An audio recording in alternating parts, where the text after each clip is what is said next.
Hey everybody, this is SEC Analyzed. Today will be the second video in a series in which we will analyze the top 25 recruits in this year's recruiting cycle. Today we will be looking at number 21 through number 25 on 247 Sports composite rankings.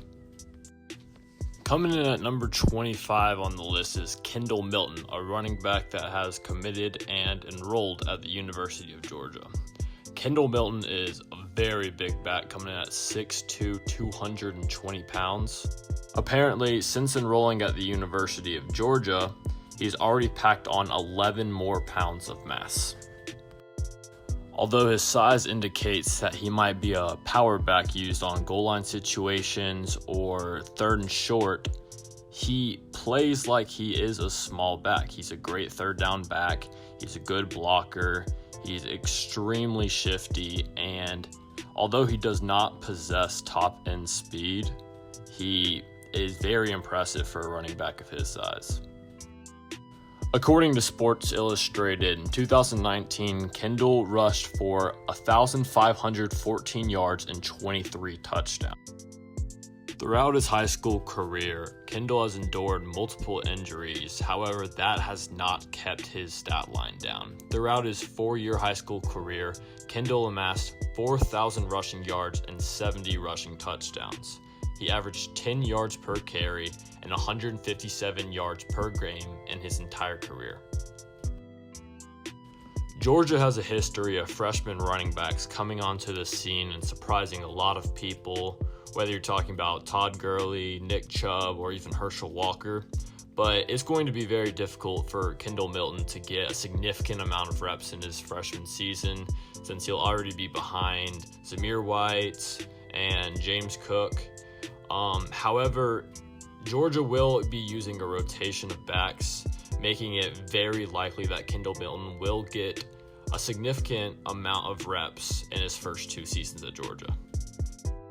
There are not many running backs that possess the size and skill set of Kendall Milton, but if there was one, especially in the SEC, it would be 5-star running back Najee Harris out of Alabama. Kendall Milton will be used at Georgia in a similar way that Najee Harris is used to Alabama. Although they are both very big backs, standing at 6'2", 220 so pounds, they are great third down backs that can be used really for any situation that the offense is in. Coming in at number 24 on the list is defensive tackle Justin Rogers. Rogers is the 3rd highest recruit that Kentucky has signed since the year 2000. Rogers is a very interesting recruit because in the majority of his huddle highlights and really everything that he's put out there, he's played offensive line, but many schools, such as Kentucky, recruited him as a defensive tackle. Justin Rogers is 6'3", 311 pounds, and is from Oak Park, Michigan. In 2018, Rogers was tested having a 4.82 shuttle and a vertical of 24.5 inches. Due to his shorter frame, Justin Rogers has a low center of gravity, but he has very long arms and can use them well. Off of the snap, he is incredibly explosive, which gives him a great future at defensive tackle. He also has a very high motor, but you can tell that he's had great coaching throughout his career due to his discipline and consistency. For a 311-pound lineman, Rogers is extremely athletic. His skill set would translate to offensive line and defensive line. However, most recruiting analysts, and myself included, believe that he would have a higher potential as an offensive lineman. Due to his shorter frame, but long arms and athleticism, I believe that the best comparison for Justin Rogers would be former Georgia Bulldog and first-round offensive tackle Isaiah Wynn. At number 23 on the list is weak side defensive end Donnell Harris. Donnell Harris is 6'4", 216 pounds out of Miami, Florida. In his senior season, Harris had 19 sacks and 24 tackles for loss. Harris can get off the line very quick, even against some of the best offensive tackles in camps. He also has very long arms, and when he gets to the offensive lineman, has a solid punch. One of my favorite things to see in high school defensive end and linebacker recruits is an ability to cover the running back or tight end in pass coverage. Donnell Harris, even for a player who's 6'4" with such long arms, can do this very well. Jimbo Fisher will be sure to utilize him, and because of his ability to cover the pass, he can be used not as a situational pass rusher, but on an every down pass rusher.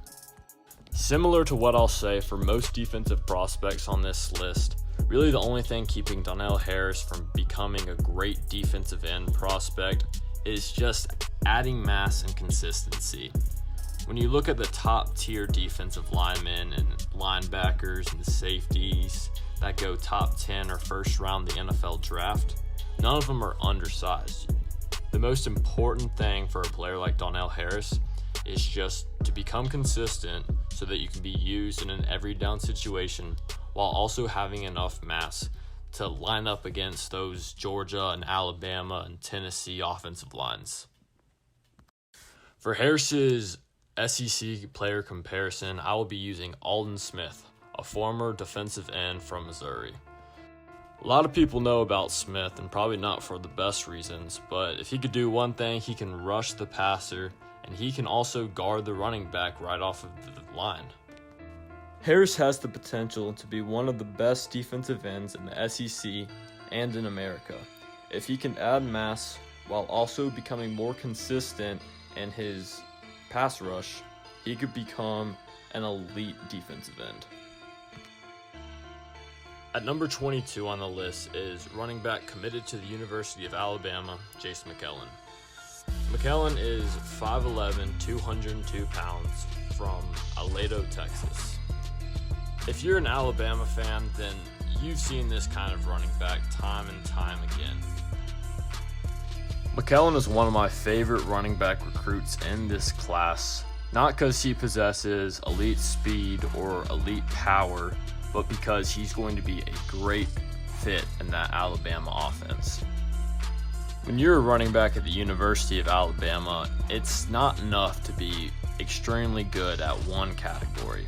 You got to be great at basically everything. You got to be able to block, you got to be able to catch, you got to be able to do everything. Jase McClellan is that guy.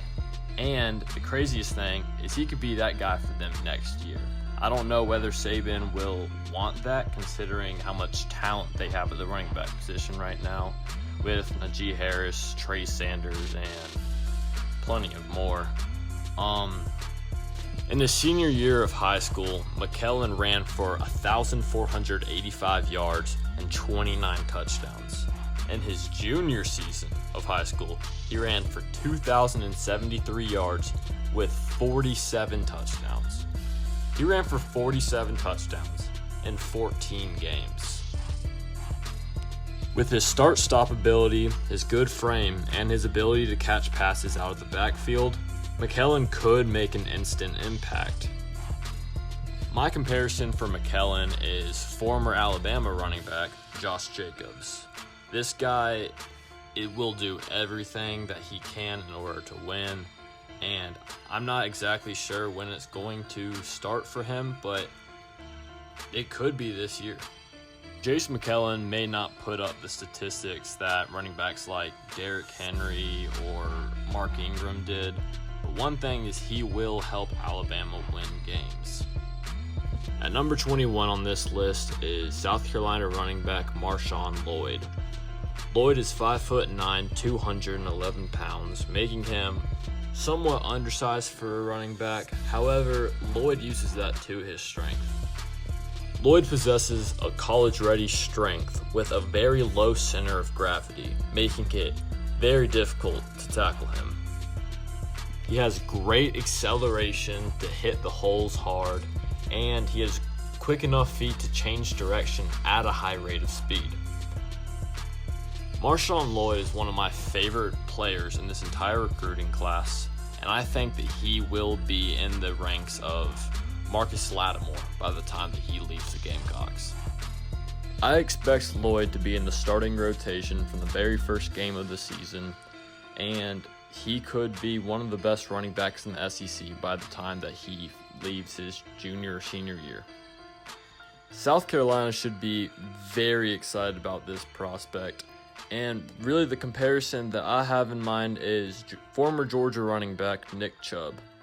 Similar to Lloyd, Nick Chubb had an extremely low center of gravity and very underrated speed by many of the fans.